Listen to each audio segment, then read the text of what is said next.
All right, got some more review for the Unit 2 test. I realize it says 1, I assure you it's Unit 2. All right, a collection of CEOs at the top 300 law firms in the state of New York City. Salaries are approximately normal with the standard deviation of $800,000. 28% of these CEOs make less than $5.2 million. What is the mean salary for CEOs in the top 300 firms? Okay, so on this one, what we're going to be doing is, this is a question where they give us a lot of the Z-score formula, but not all of it. So Z is equal to X sub I minus X bar over sigma. So they've told us the standard deviation is 800,000. They've also told us that the 28 percentile, or the bottom 28%, make 5,200,000. Wouldn't that be nice? And then we're going to subtract X bar, and that's what we're going to get, which is equal to Z, but we can't put Z here because I already have an unknown. So I need to figure out what Z is equal to, because clearly it's not this that I need to get before I can solve the problem. This is what we're solving for. All right, now, the bottom 28%, would look something about like this. So I need to know what is the Z-score that creates the bottom 28%. Okay, and really it's for, if it was the bottom 28%, whatever that number is, that's gonna always give me the same Z-score. So what I'm gonna do is I'm gonna use inverse norm, and then I'm going to do 0.28 for area. Actually, here, tell you what, let's go ahead and actually write it. So area equals 0.2, mu is 0, and sigma is 1. And that's going to give me the Z-score. And I know it's a Z-score because when you do Z-scores, mu is 0 and sigma is 1. And I'm sorry, it's the bottom 28%, not 20%. So I go second bar is inverse norm, 0.28, enter, enter, enter. Oops. And then negative 0.5828. Anytime that I find the Z-score for the bottom 28%, it will always give me this value for a Z-score. So I come over here and I plug that in, and now I solve. So I got, and I'm gonna go ahead and retype it. We could just use the decimal they gave us. Oh, we do need to make it a decimal though. Okay, and then I'm gonna multiply it by 800,000. And then I'm gonna subtract 5.2 million. And then that's negative X bar equals that mess. So divide by -1. Or just drop the negative if you want. I mean, hopefully you wouldn't need to do that. But X bar equals 5. I don't want to say 5.6 million because we'd be dropping off. If we said 5.6 or 5.7, we'd be off by quite a bit. But that's the average salary. And salaries aren't going to really be normally distributed, but man, you know what? We just come up with the situations we come up with. All right, this is a very similar problem to this one, except this time they're going to ask us to solve for the standard deviation instead. So they say right here, the weight of moose in Maine is approximately normal with the mean of 1,060 pounds. The heaviest 40%, which means the same thing as the lowest 60%, which I will need to use an inverse norm, is 1120. So 1120 is the number that gives us the 60th percentile for the moose. So again, I got my formula. I'm gonna say Z, but I'm gonna leave Z alone, equals X sub I. That's the 1120 because that's the number that creates the top 40% or bottom 60%. And the mean is 1060. So the mean is 1060, and I'm gonna solve for standard deviation. Again, I am gonna do inverse norm. And I'm gonna go area is 0.6, mu is 0, and sigma is 1. And that's gonna give me the Z-score for the 60th percentile or the top 40 for any normal distribution. But we like using this one with the standard because it's the simplest one and I already got all the information I need. All right. The top 40% gives me a Z-score of 0.2533, etc. Come over here and now I solve this equation. All right. when you have a fraction equal to a single quantity, the denominator and that quantity are interchangeable. Now, you can do some algebra to make that happen, but it is a nice shortcut or trick. I don't know if you want to call that a shortcut, but it definitely saves a little time. And then 1220 minus 1060 is 60. And then I take 60 divided by 0.2533. And I'm going to get that standard deviation is 236.87. And the units for this one is pounds, which that reminds me, I forgot my units for the last one, and I definitely do not want to do that. But thankfully, when I remembered this one, I took a quick peek up and noticed that I didn't have them for that one. All right, so there's those two problems. Those are tricky. If you remember the inverse norm, 0 and 1, it ain't so bad. It's remembering that is going to definitely be the problem. All right, Mr. Hennessy is much better at pinball than Mr. Hughes is. Both players track how many points they get playing Star Wars pinball. Star Wars pinball. Mr. Hennessy's scores are approximately normal with a mean of 300,000 and a standard deviation of 22,000. All right, so that's his. Mr. Hughes's mean is 215,000 with the standard deviation of 9,500. So I don't score as many points as he does, but I am more consistent because of smaller standard deviation. At a recent tournament, Mr. Hughes got 255,000 points and Mr. Hennessy got 375,000. Which one did better relative to their personal scores? So clearly Mr. Hennessy's score was better than Mr. Hughes's was. However, it doesn't ask that. It asks comparison to their scores. So if you look at the average for Mr. Hughes was 215,000 and he did better. He did better by quite a bit. Okay, Mr. Hennessy's is 350,000. He did better, right? Not by as much, and he's got a bigger number to start with. So it'll probably end up being Mr. Hughes that had the better score. So I'm gonna come over here and I'm gonna go Hughes and Hennessy. For Mr. Hughes' z-score, so z is going to be equal to the 255,000 that he got for the tournament minus his 215,000 average score divided by 9,500.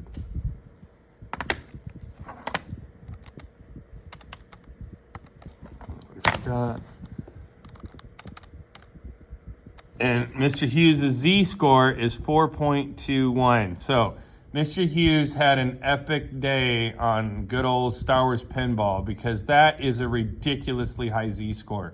Remember the Home Run King one, like Babe Ruth was bigger than that.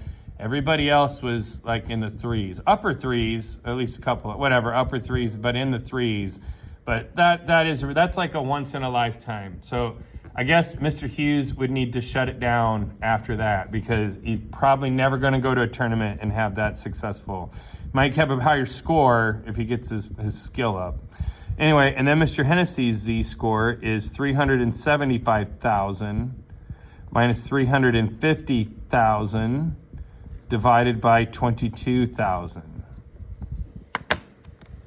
Well, that's 25,000 divided by 22,000. 1.1, we'll call it 1.14 rounded. So Mr. and again, I know that z-score doesn't look very good, but that's like top 10%. So that's really good. That is a really good z-score. That is epic. Now, Mr. Hennessy had the higher score, yes, but relative to our personal scores, Mr. Hughes did better. And I'm just going to come over relative to the personal scores because why? Because of a higher z-score.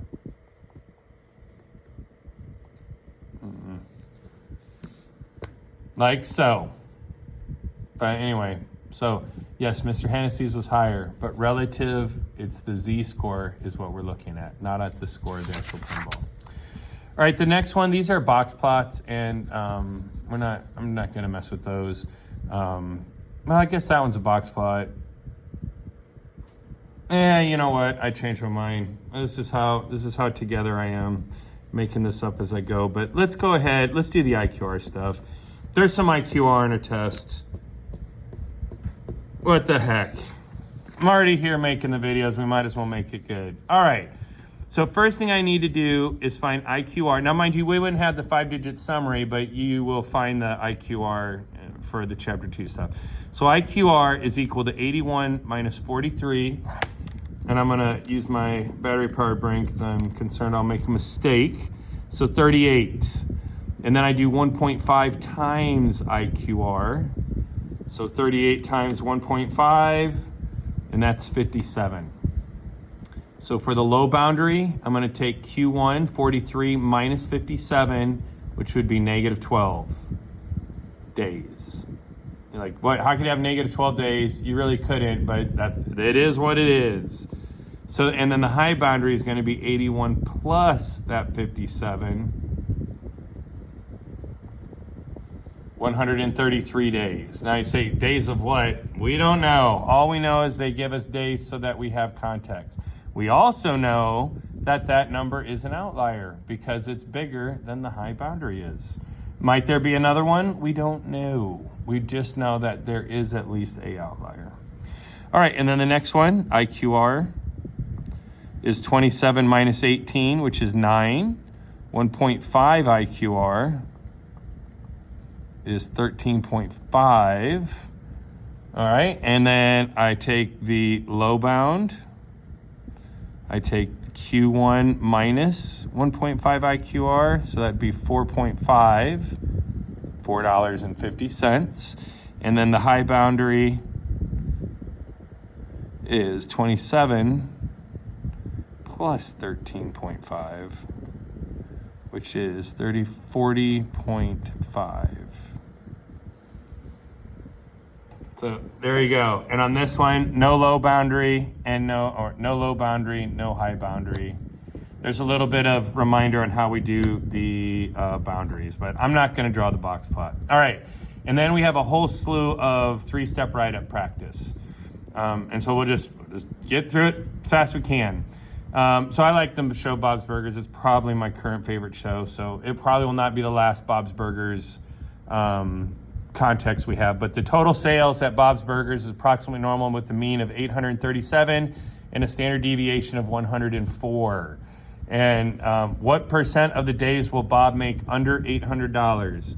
So first of all, I'm going to state normal distribution, and I'm going to put the mean, comma, standard deviation. Okay, so what percentage days will make under? So we want the percent that's normal CDF. Okay, so normal CDF, and then you're going to go lower, upper, mu, and sigma. All right, so we want to know under $800. So I'm going to go from 0 to 800 with 837 as the mean, and the standard deviation is 104. Now, again, how low is low enough? They're not going to have less than $0 in sales. It said profit, we could have negative profit, but that's not what we're asking for on this one. So we got 0, 800, yeah, you can see that, 837, and 104. And we get about 36.1%. About 36.1% of the days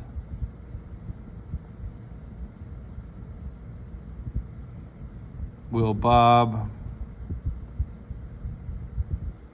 make under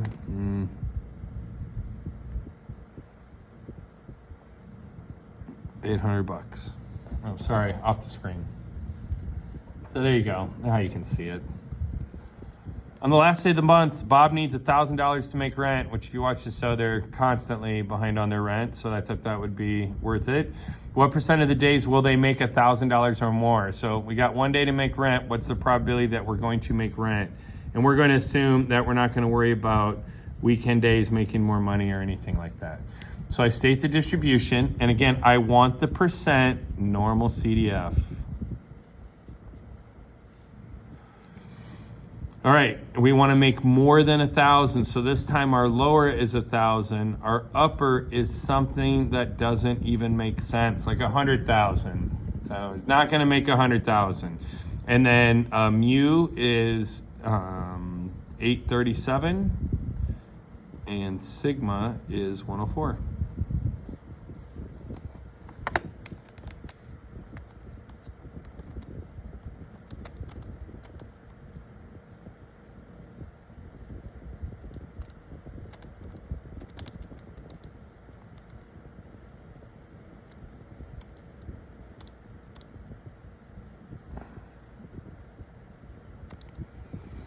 And we get about 0.0585. So about 5.9% of days, Bob will have $10,000 or $1,000 or more in sales. Don't forget, state the distribution, do the calculation, answer the question in a sentence. And don't forget units. As a matter of fact, go back and double check, make sure I didn't forget units, and I did not. What figure would be the 80th percentile? Okay, this time I basically have the percentage. It's 80% is, what number makes it so that 80% or less will, that would tie or have, goodness gracious. 80th percentile means I gotta figure a number such that equal or less than us is 80%. Goodness. So I'm still going to state the distribution, but now I'm going to do inverse norm instead. Inverse norm because I have the percentage. So area is 0.1, mu and sigma. Mu is 837, sigma is 104. Okay, there's not much too fancy about that. We just need to make sure we're paying attention.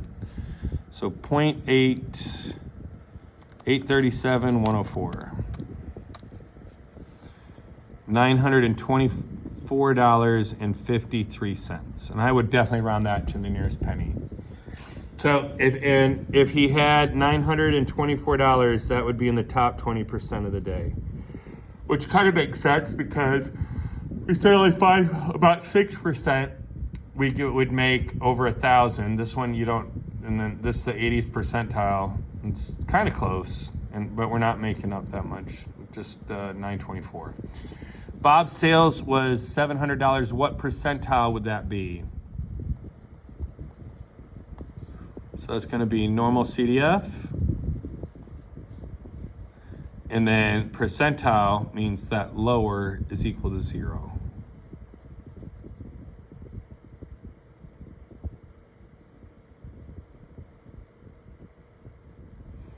All right.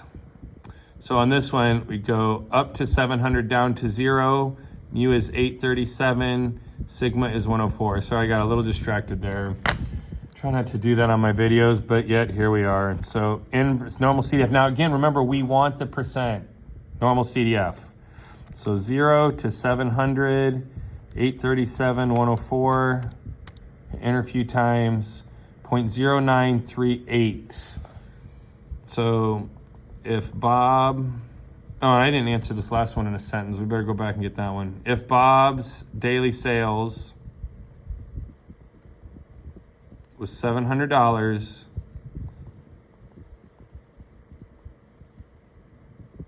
this would place him at the 9th percentile.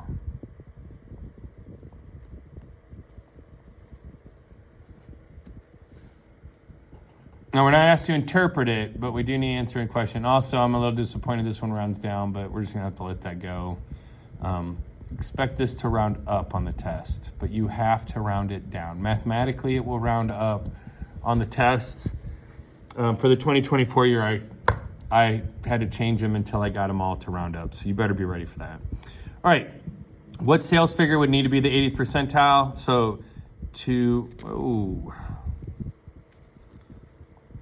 be at the 80th percentile,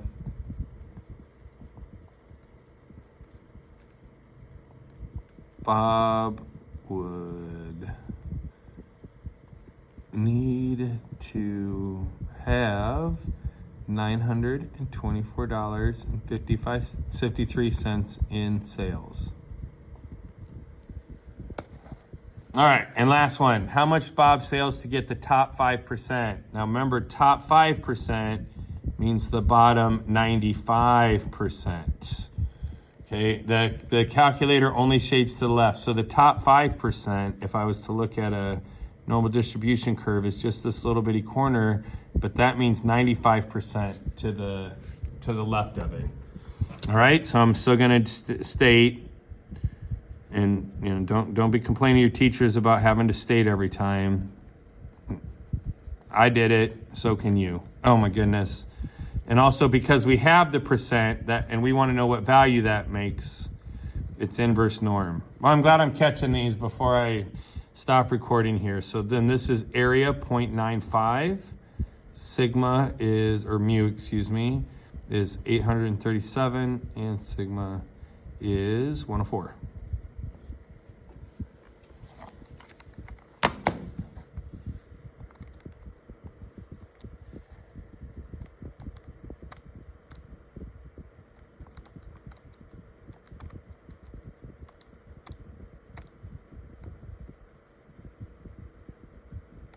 All right. Oh, whoops.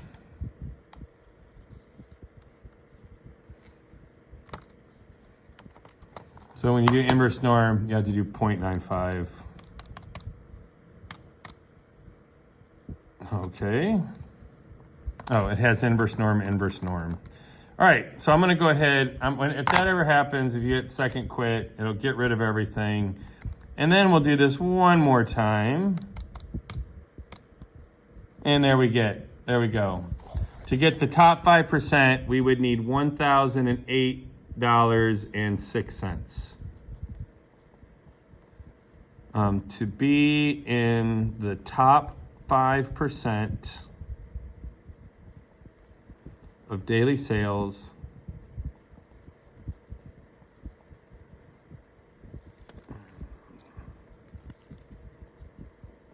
Bob would need to sell 1,008. Getting down to the very end, and I just can't write anything right. Maybe worth of burgers, but we'll just say it just says sales, so we'll just leave it alone. But there you go. There's another one. All right, and we'll be doing this one here in just a second.